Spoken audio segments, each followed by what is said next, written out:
Hello, everyone, and welcome to Salesforce Leaders Driving Culture panel. My name is Aubrey Broadwater, and I am the Recruiting and Equality Enablement Lead here at Salesforce. So last year, with the unjust murder of George Floyd, we assembled the Racial Equality and Justice Task Force to take action in four areas: people, philanthropy, purchasing, and policy. So, like many companies, we saw it as an opportunity to not only make impact within our own walls, but double down on our efforts within the community as well. So, before we get started, I want to give you all an overview of each of our focus areas, also known as our pillars. So, the first is people. We are committed to doubling the US representation of Black employees in leadership, increasing the representation of our underrepresented minorities in leadership by 50%, and increasing the US representation of Black and underrepresented minority employees by 50% in 2023. We'll hold ourselves accountable to expand inclusion efforts across hiring, advocating, promoting, retaining, and increasing access and opportunities for our Black, Indigenous, and Latinx employees, and to build a kind of workplace that reflects the diverse communities in which we all live and work in. The next pillar is philanthropy. We've donated over $10 million through Tableau's Racial Justice Data Initiative. We're breaking down the inequalities through grants, employee giving, volunteering, technology, and partnerships. We're partnering with the experts, community leaders, and community members to identify, co-create, and support our long-term solutions. In our giving, we are making sure that we are prioritizing all of the organizations led and supported by Black and URM communities. Our next pillar is purchasing. So we are committing to spending $100 million with Black-owned businesses and $100 million in capital to Black and underrepresented minority founders over the next 3 years. We believe that investing in our communities is integral to advancing racial equality. That's why we're working to shift from counting spend to counting impact. We're collaborating with development councils and stakeholder organizations to empower Black-owned and minority-owned businesses, startups, entrepreneurs, and to engage with new prospective suppliers and founders for investment. And our last pillar, which is policy. We're advocating for meaningful police reform, civic engagement, and protection of voting rights, and for economic empowerment policies that address the equity gap. We're working to advance laws and regulations that protect against racism and discrimination. As we take action to create change within our workplaces, we are also taking action to make progress in our own communities. We advocate for durable policy reforms that reduce systemic racism. We are committed to building long-lasting solutions across our entire society. So in order to meet these goals that I just talked about, cultural transformation is required. And I have the honor to introduce you all to the leaders who are helping to drive that transformation and systemic change at Salesforce and beyond. So now let's meet today's panelists. Let's welcome Bryce, Shalea, and Jacqueline. Can each of you introduce yourselves? Tell us a little bit about what you do at Salesforce. And I know with the holidays coming up, also tell us your favorite side dish that you're looking forward to. We'll start with you, Bryce. Awesome. Thanks so much for having me. Excited to chat today. I am Bryce Lofton. I am a diversity and inclusion program manager with Salesforce, managing an internal program that gives candidates the esteemed opportunity to connect with Salesforce employees in a setting that is not traditional, as we would say. It's our secret sauce, so I can't tell you all of the details, but it's a great program. Jacqueline is a part of it, Aubrey is a part of it, and I'm excited to be a part of really bringing change about and creating an equitable interview experience for candidates. Speaking on the dish, I will say, I'm going to take the most popular. I know y'all will probably have to change your minds, but the mac and cheese, when done correctly, Good choice. Good choice. When done When correctly. done correctly. Right. Not on the stove, right? Baked, baked. Hey, and you need a roux, and you need, we can go through some instructions too, and I'm just playing. But the mac and cheese is always like my favorite. So yeah, that'll be my vote. Gotcha. Jacqueline or Shalea? Hi, so thank you, Aubrey. My name is Jacqueline Chapman. I have the honor of leading the employee advocacy and belonging team here at Salesforce, which is another part of our secret sauce.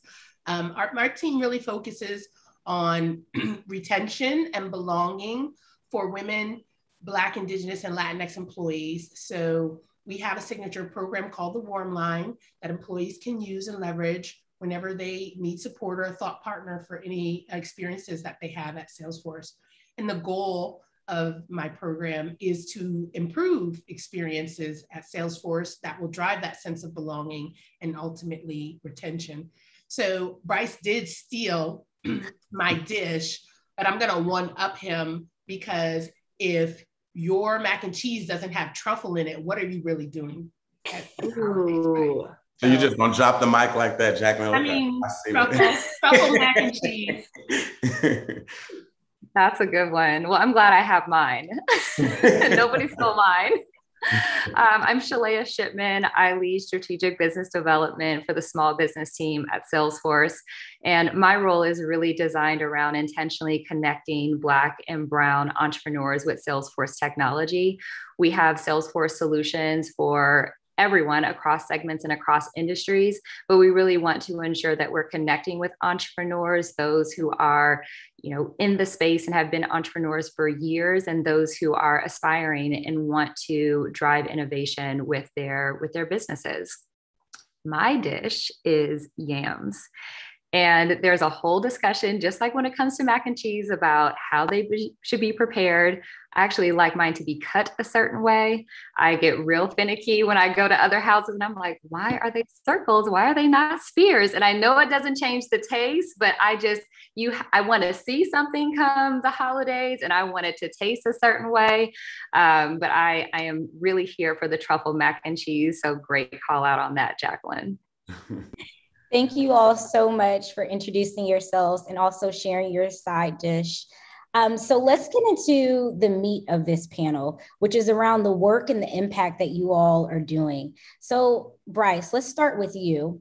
Will you please briefly tell us the work that you do within the people pillar? And then from there, Shalala, can you also answer that question, and Jacqueline as well?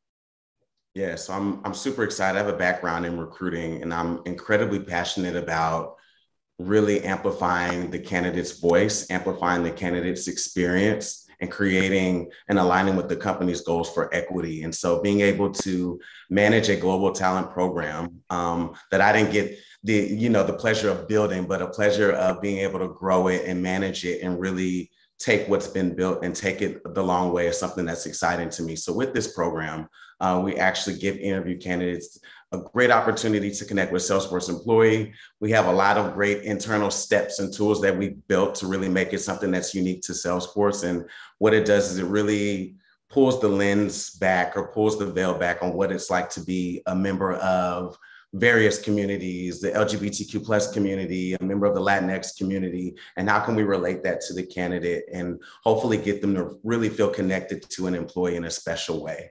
What I also like about it is that while there are wins and it contributes to offer accepts and this and that, it's really about increasing that just opportunity to really build that bond. And so I love being a part of this. So it's great. Love that. Shalea? Bryce, I just want to commend you on this program before I get into this pillar around purchasing. I've had the opportunity to engage with a few new Salesforce employees by way of the program. And I think especially during this pandemic and this new normal that we're all in, we don't get to bump into people at the elevator banks or in the coffee room. And so kudos to you for leading this initiative. Within the purchasing pillar, we have various work groups. So when we say like, these are the people who are leading these efforts, we have massive teams behind us that are all dedicated to this work. Within the purchasing work group, I work with folks across sales, across the purchasing and procurement teams, as well as the small business team. And this year, I'm really excited that we were able to launch our first cohort for the Black-owned business mentor and sponsor program. It is a 12-month program that supports the success of 25 Black-owned businesses, ensuring that they have the proper mentorship, sponsorship, and education so that when they have an opportunity to work with large corporations like Salesforce, they know the ins and outs. We've also partnered with the National Minority Supplier Developer Council. I know it's a mouthful, the NMSDC, with a CRM license initiative. And so what we've done is we've provided our Salesforce Essentials edition to over 100 URM-owned businesses across 6 regional locations through the NMSDC. And so that's really exciting.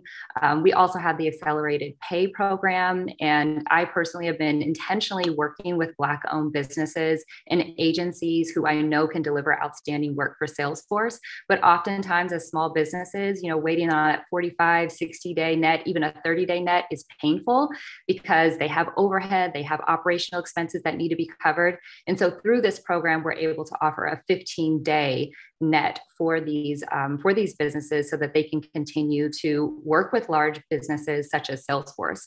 And I think at this point, we have over 400 something small businesses that are taking advantage of this program. And then on the small business side, we're double downing through a number of initiatives. We, of course, have launched a number of small business grants, and we're not in the business of providing grants, but we have done that because we know it's so important to the survival and just the overall morale of small businesses.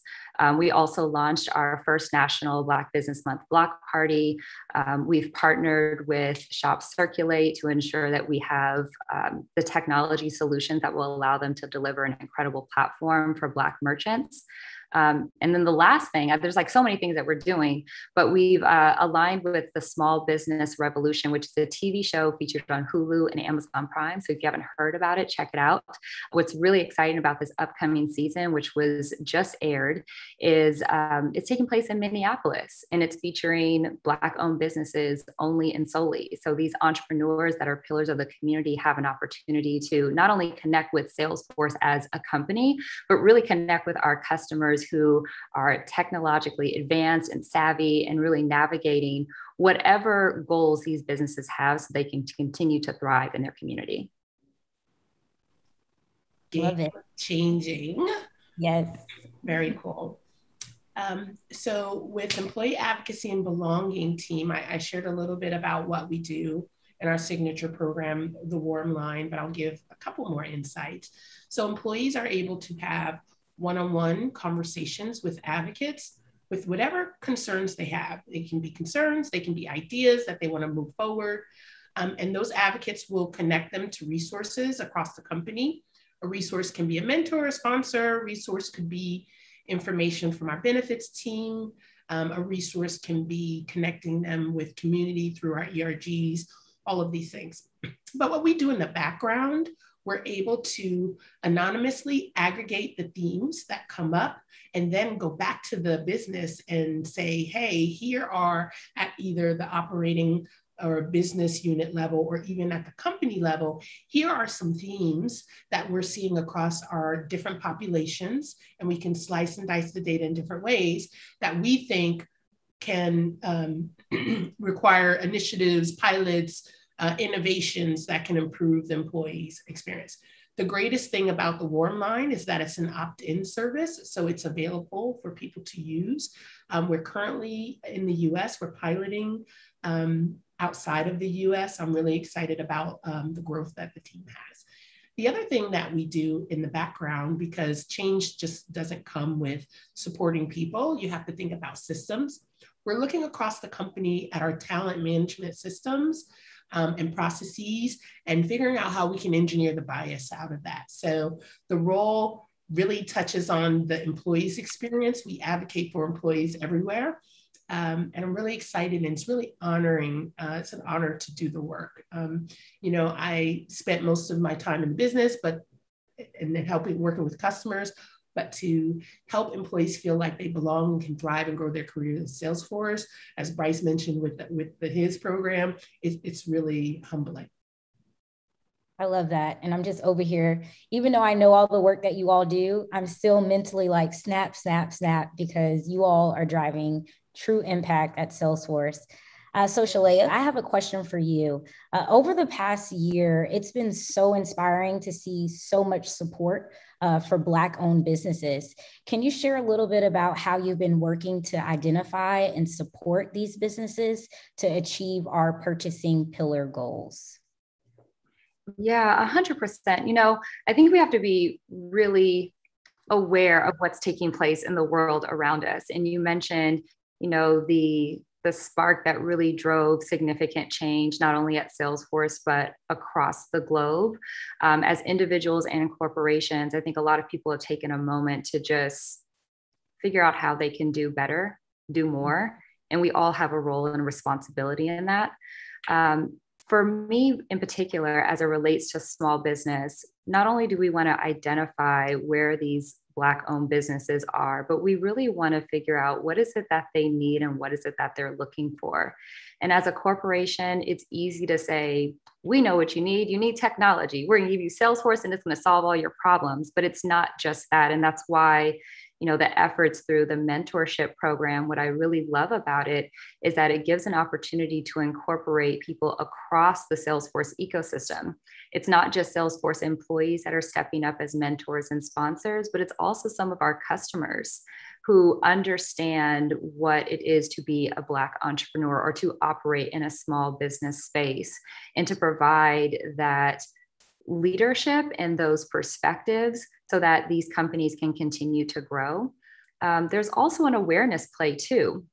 I've been at Salesforce for 9 years nearly, and it's a long time for members of my family and members of my community to say, so what is Salesforce and what is it that you do exactly?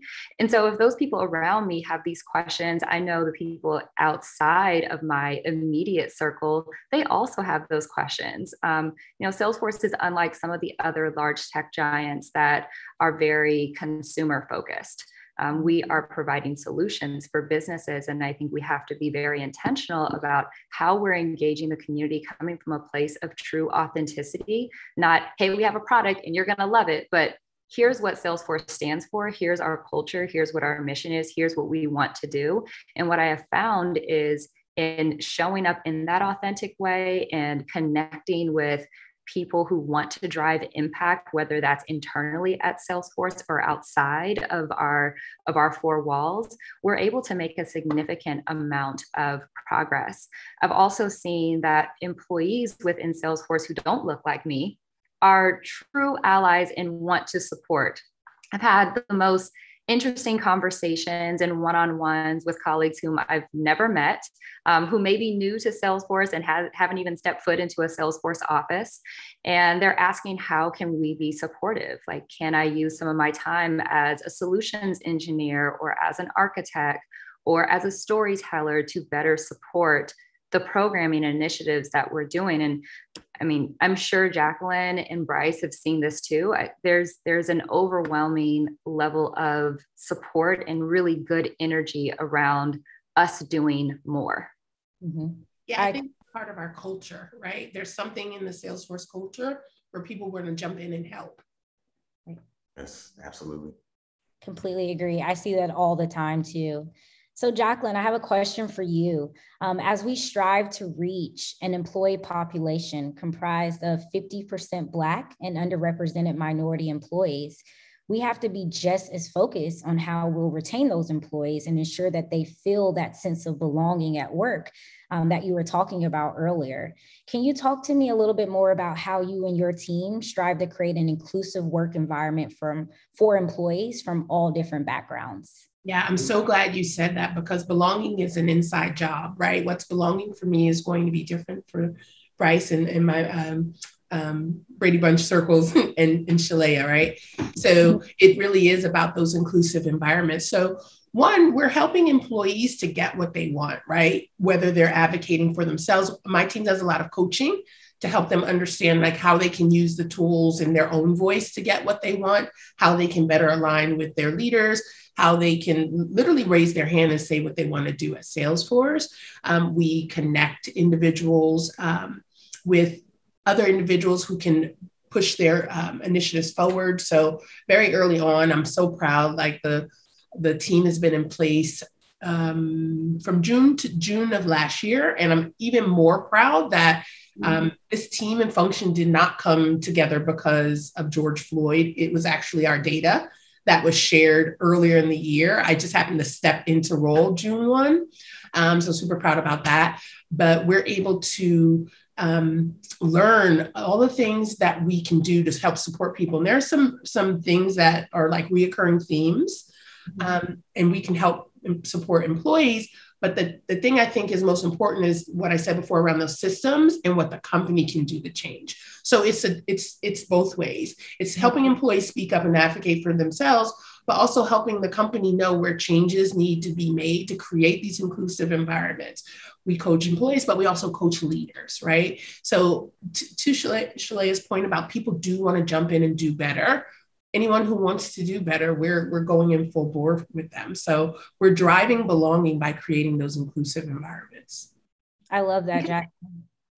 I just wanted to add something, Jacqueline, that I realized as you were sharing more about the work that you're doing is that it also inspires everyone else to do the right thing, right? It's like if I have a problem or if I have a concern, I may go to the warm line, but if I see that someone else is having a challenge, it promotes me to do the right thing and stick up for someone when things may not be right.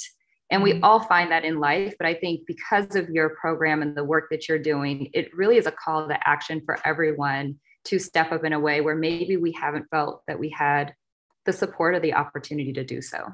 Yeah, it's giving a voice where employees didn't have a voice before, and it's helping leaders know what to change. And I think that's really important. But I don't want to take up all the time talking. I'll turn it back over to you, Aubrey. Yeah, and Jacqueline, I just want to call out one point that you made that I really love is, you're not just making impact on an individual level with our employees, but you're also driving for change within our systems as well. And I think that's so key to the conversations around how do we retain our employees. So Bryce, my next question is for you. As we discussed with Jacqueline, to meet our people pillar goals, we must strive to retain our talent. But can you share ways we embed our inclusive practices during a candidate's initial experiences with Salesforce? What makes the hiring process at Salesforce so unique?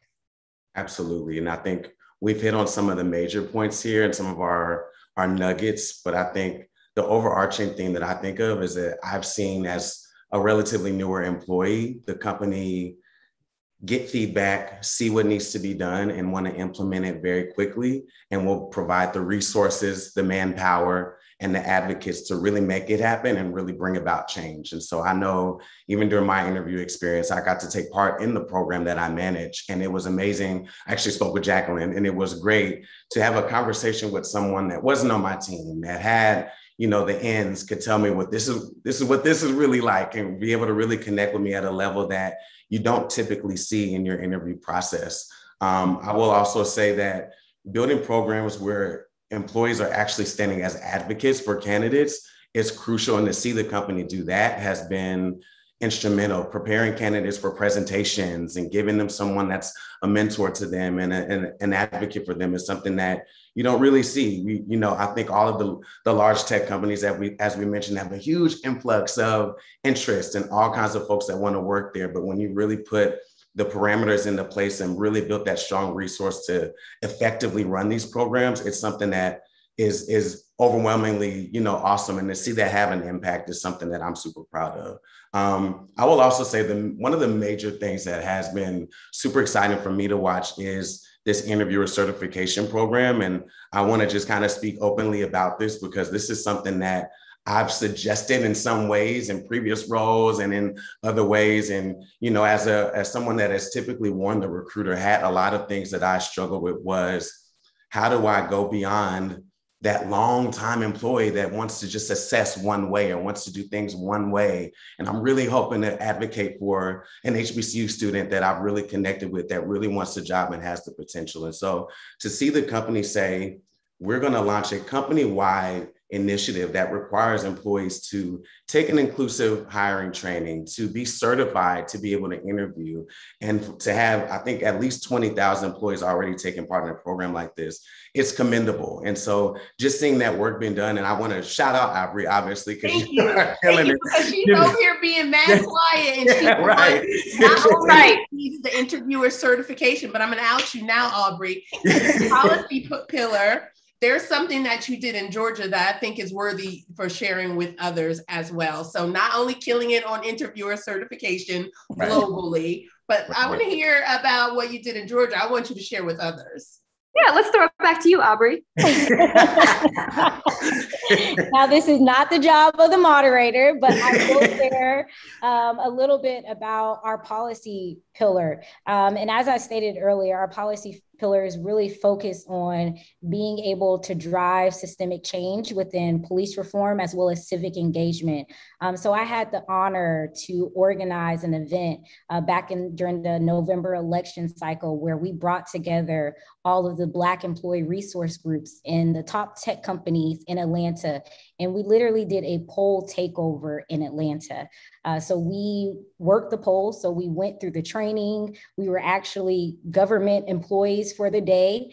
We woke up at 4:00 in the morning. We set up the polls, and all the polls that we were in predominantly Black neighborhoods. So as someone who grew up in College Park, Georgia, and I was able to go and set up the poll that I followed my mom to as a child to go and vote was actually very emotional and inspiring to me. And just to know that, you know, a long time ago, we didn't have the right to vote. We couldn't go and just walk in a poll and express our opinions and be able to voice our opinions through voting. And to see so many Black faces, not only working the polls, but volunteering, it was an experience that I will never forget. I remember I called my mom and I said, Mom, we're on lunch break. Come on up to the poll to see us. And my mom walked in and she was crying because it was that overwhelming and inspiring to her. And I know it was also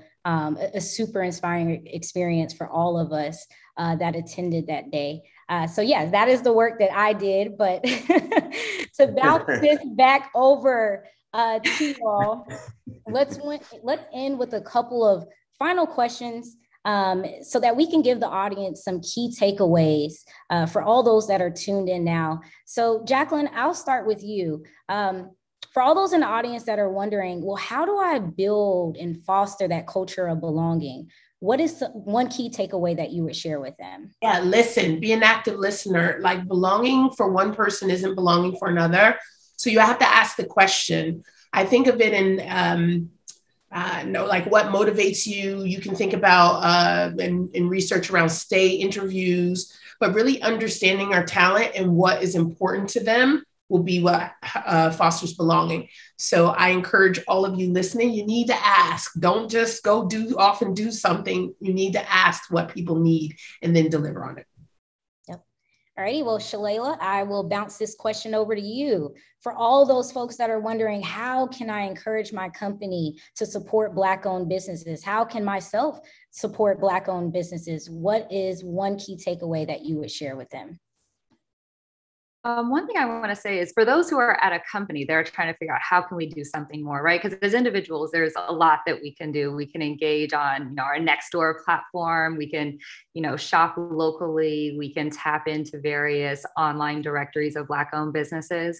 But this is a testament to all the work that we're doing. And Aubrey, the story that you just shared, oftentimes the work that is being done on the inside is led by people who look like us, have our shared experience, or are truly devoted allies.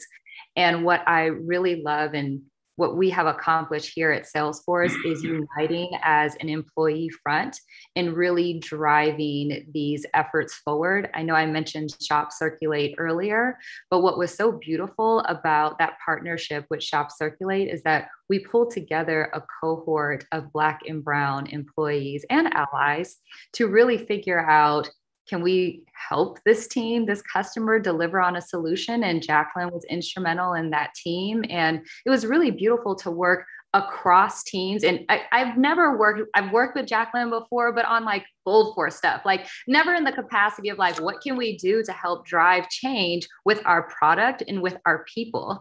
And so if you really are committed to seeing the change, like you have the power to do it. It's connecting with one another, and it's tapping into who your resources are, whether they're mentors in the company, whether they're colleagues, people on your team, not on your team. We've done some really profound things across our Salesforce business lines to drive impact.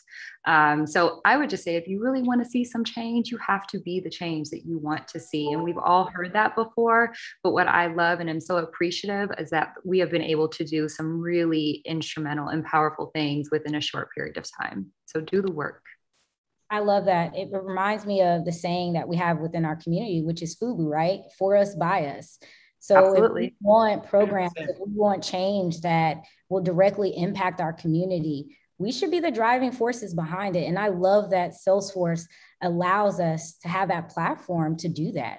Every program that we've talked about today on this panel is run by us, people that look like us, and it directly impacts our community. And I think that's such a powerful thing to call out. So Bryce, I'm going to pass it over to you for our last question. So what can companies do to increase representation within the hiring process? You know, I'm putting my recruiter hat back on. No, I would absolutely say, as we've mentioned earlier, overhaul your interview process. Really look at how do we look at competency-based assessments? How do we look at how our talent is getting through pipelines, and how can we be a resource and build programs that are not only sustainable, but are really giving candidates the tools that they need to thrive, even if it means they get to the end of the process and they say, hey, I'm going to accept my other offer. I'm going to go somewhere else. We should be okay with the ROI being that we've had an impact and we've really prepared somebody for what that career will look like 5-10 years down the line. I would also say recruiting additional interviewers. I think that you cannot have the same 5 to 7 people from the team interviewing everyone. Get more folks in line, recruit more folks that are newer and have a fresh sense of what the company is about and can bring a new perspective, and get everybody aligned on what the expectations are and what those implications can look like when you get to the end of that recruiting cycle. And then the last bit, as I've mentioned, is programs. And I love that about this company. I love being a Salesforcer, I'll say, because there are so many programs, and I'm still learning about programs and partnering with folks that are leading programs like I am, that are really bringing about change and really answering the call in the way that I think is effective and is smart. And so I'm excited to continue to be a part of that. Yes. Maybe you'll get some lobster in your mac and cheese or something. I was wondering, it's crazy because I was sitting here, I'm like, what is the next thing we can add to the mac and cheese? We got truffle, now we got lobster. We need a little crust on the little breadcrumbs on the, what else do we need? We're gonna make this mac and cheese gonna be good now.